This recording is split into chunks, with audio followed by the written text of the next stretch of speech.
வணக்கம் நண்பர்களே. சென்ற வாரம் ஸ்டெர்லிங் ஓல்டு பிரிட்ஜ் அப்படிங்கிற ஒரு இடத்துக்கு போயிருந்தேன். அதோடைய வீடியோ பதிவு எடுத்து விலாக் ஒன்று போட்டிருந்தேன். அதை பார்க்கணுன்னு நினைக்கிறவங்க சேனலில் போய் அதை பார்க்கலாம். இப்போ இன்றைக்கி கொஞ்சம் நேரம் டைம் கிடச்சிது. சரி, ஒரு இடத்துக்கு போகலாமே அப்படின்னு எங்கெங்கெல்லாம் சுற்றி என்ன இடம் இருக்குது அப்படின்னு தேடிட்டு இருக்கும்போது பல இடங்கள் கண்ணில் மாட்டினது. அதில் ஓல்டு ஜெயில்னு ஒன்று இருக்குது. ஆனால் அது 9 பவுண்டு கேட்டாங்க.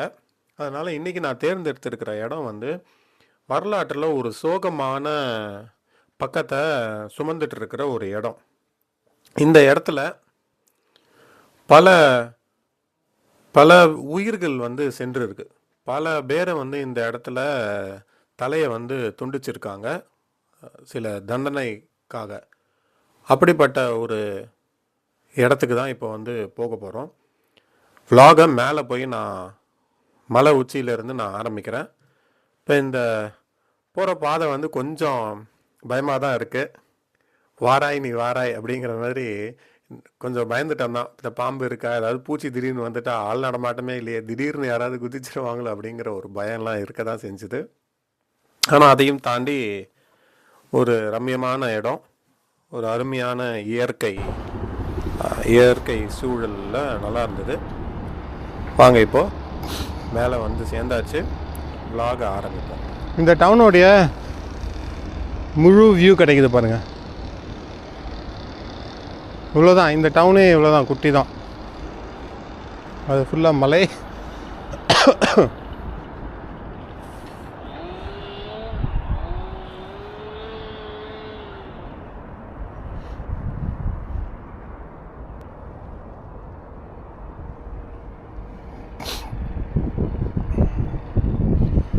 அதாவது இந்த இடத்துடைய சிறப்பு அம்சம் என்னென்னா,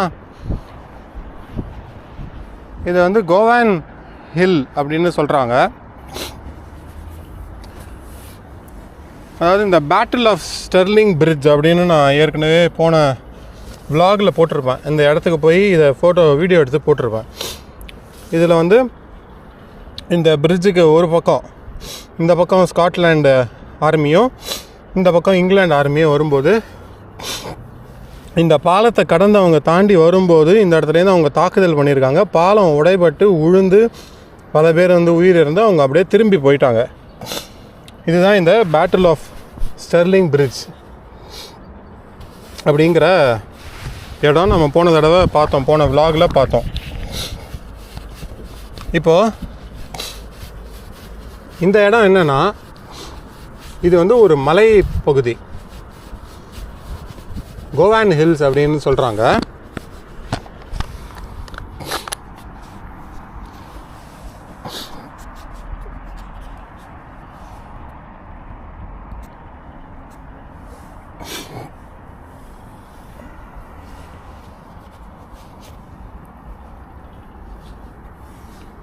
பேட்டில் ஆஃப் ஸ்டெர்லிங் பிரிட்ஜ் நடந்த இடம். ஸோ இது கோவான் ஹில்ஸுங்கிறாங்க. என்னென்னா, இங்கே ஒரு ஃபோர்ட் ஒன்று இருந்திருக்கு. அதாவது கோட்டை, அயன் ஏஜ் சொல்லுவோம் இல்லையா, இரும்பு இருந்த டைம், அயன் ஏஜ் அப்படின்னு சொல்லுவோம். கற்காலத்துக்கு முன்னாடி இரும்பு காலம். அந்த சமயத்தில் இங்கே ஒரு பிக்டிஷ் ஃபோர்ட் ஒன்று இருந்திருக்கு. அவங்க யாருன்னா, ஸ்காட்லாண்டில் முன்னாடி இருந்தவங்க, முன்னாடி அவங்க தான் இருந்திருக்காங்க. அவங்களுடைய ஒரு கோட்டை இருந்திருக்கு. அந்த கோட்டை அதுக்கப்புறம் அழிஞ்சிடுச்சு. இப்போ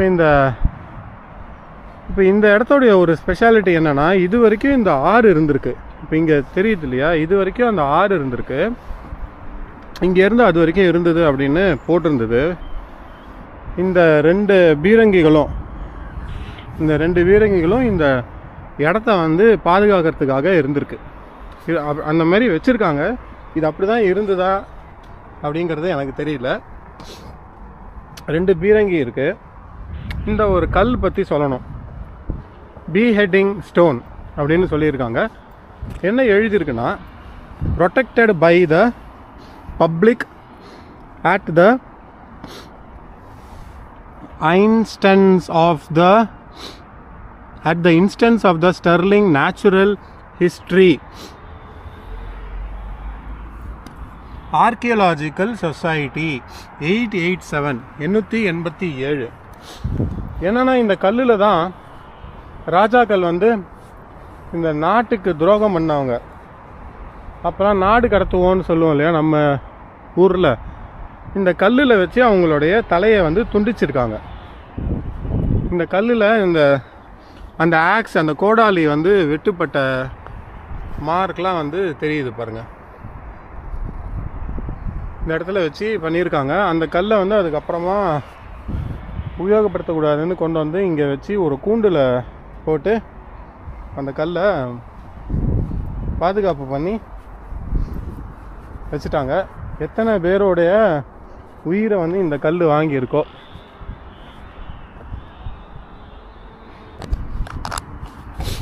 இந்த இடத்துக்கு எப்படி வரணும்? இங்கே ஸ்டெர்லிங் வந்துட்டீங்க அப்படின்னா, ஸ்டெர்லிங் பஸ் ஸ்டேஷன்லேருந்து 10 நிமிஷம் நீங்கள் நடந்தீங்கன்னா வந்துடலாம். அப்படி இல்லைன்னா அங்கேருந்து ஒரு லோக்கல் பஸ்ஸை பிடிச்சிங்கன்னா ஒரு 5 நிமிஷம் நீங்கள் நடக்கிறத தவிர்த்து இது பக்கத்துலேயே கொண்டு வந்து இறக்கி விட்ருவாங்க. அங்கேருந்து நீங்கள் மலை மட்டும்தான் ஏறணும்.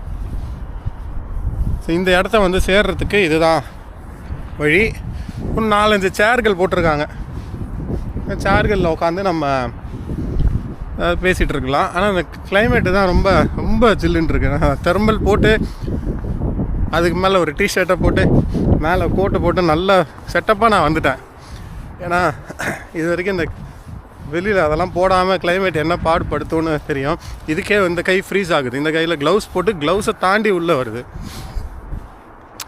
அங்கேயும் ஒரு சேர் போட்டிருக்காங்க. மேலேயுமே பார்க்கலாம், மேலேயும் போக முடியுதா அப்படின்னு பார்க்கலாம்.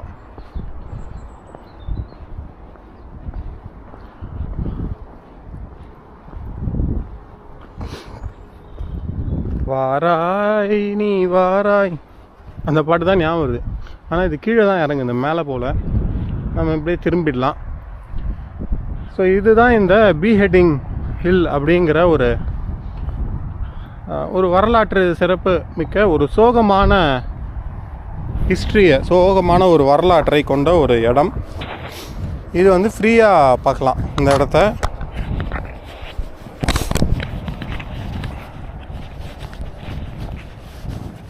இனிஷியலாக இங்கே மேலே ஏறி வரும்போது லைட்டான ஒரு பயம் இருக்க தான் செஞ்சுது.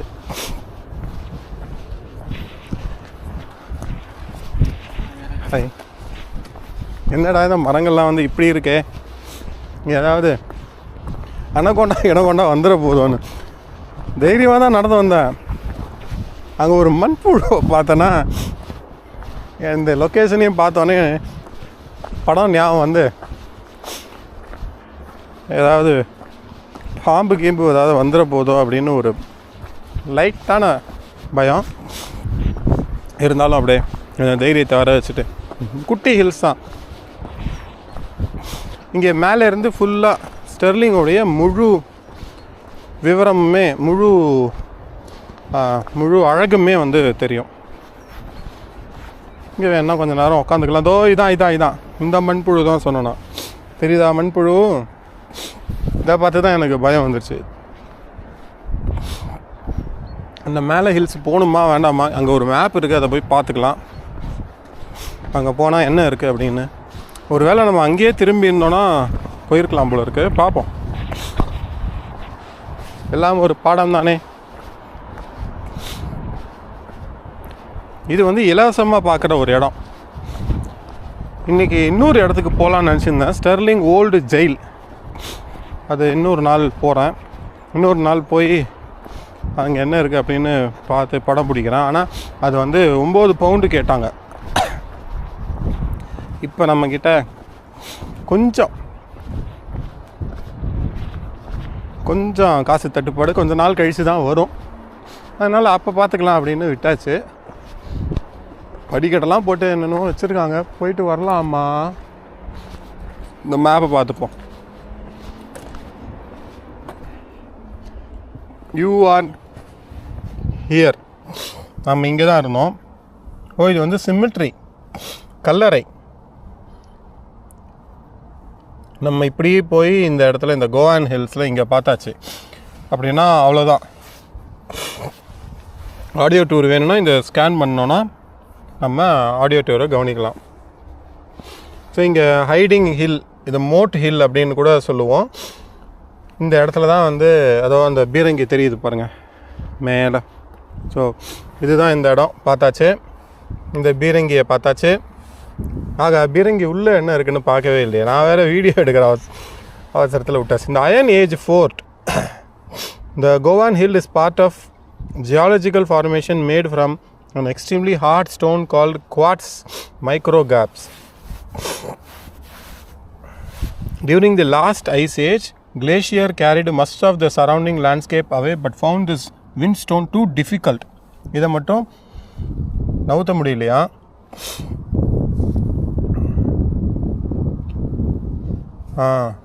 ஆனால் அந்த ஃபோர்ட்டுக்கான பிக்சர் எங்கேயுமே இல்லை. அதனால் கேனான் பார்த்தாச்சு, ஹைடிங் ஹில் பார்த்தாச்சு. இது வந்து வியூ, அவ்வளோதான். இதுவுமே பார்த்தாச்சு. வெற்றிகரமாக இந்த ஹில் முடிஞ்சிருச்சு. இப்போ இப்படி போய் இறங்கணுமா, இப்படி போய் வந்த வழியிலே போகலாமா? இப்படி ஒரு வழி இருக்குது, ஆனால் என்னன்னு தெரியலையே. அது ஏதாவது வீட்டுக்கு போகிற வழியாக இருக்குமோ? போய் பார்ப்போம்.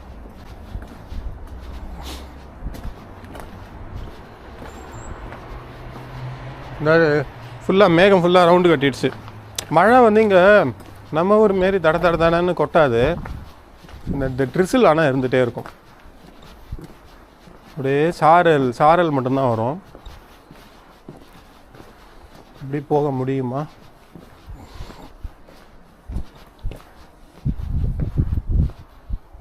எங்கேயோ வழி இருக்கிற மாதிரி தான் தெரியுது. பார்ப்போம். இப்போ இந்த ஹில்ல இருந்து என்னுடைய அனுபவம், என்னுடைய பர்சனல் தாட் என்ன அப்படின்னா, மனுஷன் வந்து இந்த பொன் பதவி இதெல்லாம் வேணும். நம்மளுடைய வாழ்க்கையை ஓட்டுறதுக்கு கண்டிப்பாக இதெல்லாம் அவசியம். மனுஷன் பல சமயங்களில் வந்து அதற்கு அடிமையாகி நம்மளுடைய வாழ்க்கையே விட்டுட்டு அந்த மாதிரி விஷயங்கள், அந்த சின்ன விஷயங்களில் வந்து மூழ்கி போய் நம்மளுடைய வாழ்க்கையை தொலைச்சிடுறானோ அப்படிங்கிறது ஒரு எண்ணம். அப்புறம் அந்த கல்லை பார்க்கும்போது எவ்வளோ பெரிய மனுஷனாக இருந்தாலும் சரி, வரலாறு வந்து நேச்சர் வந்து எப்படி மாற்றி போட்டிருக்கு பாருங்கள். ஏன்னா அதோடைய வரலாறு எடுத்து படிக்கும்போது அதில் யாரெல்லாம் தலை துண்டிக்கப்பட்டது அப்படின்னு படிக்கும்போது ஒரு குடும்பம் இருந்திருக்கு. அவங்க வந்து கிட்டத்தட்ட இந்த ஸ்காட்லாண்டில் பல நூற்றாண்டு இல்லை 25 வருஷத்துக்கு மேலே வந்து அவங்க தன்னுடைய பவரை வந்து நிறுத்தியிருக்காங்க. அதாவது அவங்க சொல்கிறது தான் சட்டம் அப்படின்னு சொல்லுவோம் இல்லையா, அந்த மாதிரி பவரை நிறுத்தினா சில கூட்டம் வந்திருக்கு.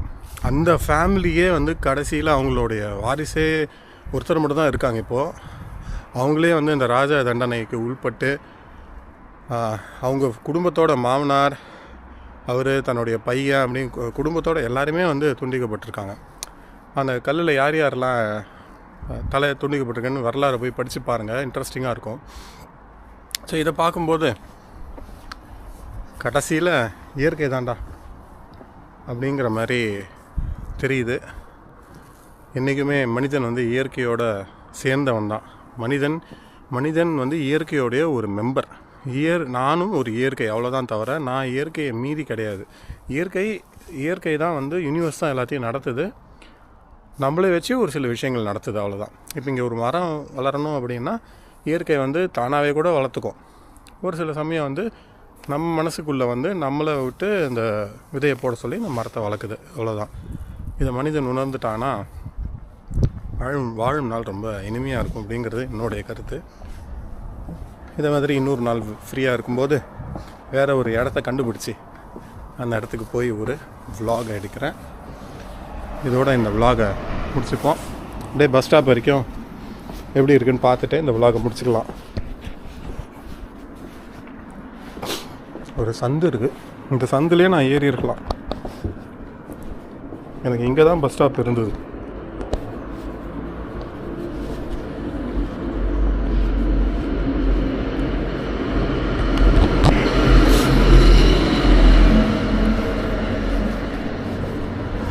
எல்லாம் ப்ரொடெக்டடாக வந்ததுனால இன்றைக்கி நல்லா ஆயிடுச்சு.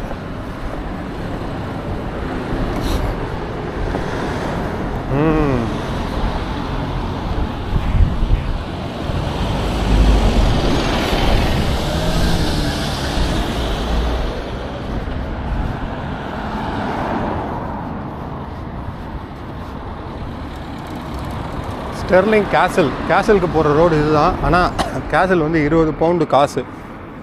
அதனால் நம்ம இப்போது கேசலுக்கு போகிறது இல்லை. இதே ரூட்லேயே போனால் நம்மளுடைய வீடு வந்துடும். அவங்க தான் திரும்ப போகிறாங்க. நான் அதுக்குள்ளே கிராஸ் பண்ணிடுறேன். ரைட்டு, இப்படிலாம் கிராஸ் பண்ணக்கூடாது. இந்த ஜிப்ரா கிராசிங்கில் தான் பண்ணணும். பரவாயில்ல. வாவ், இந்த காரெல்லாம் எப்படி நிறுத்தி வச்சுருக்காங்க. இந்த சேஃப் கார் பாருங்களேன், ஸ்லாண்டிங்காக இருக்குது. சூப்பர். சரி,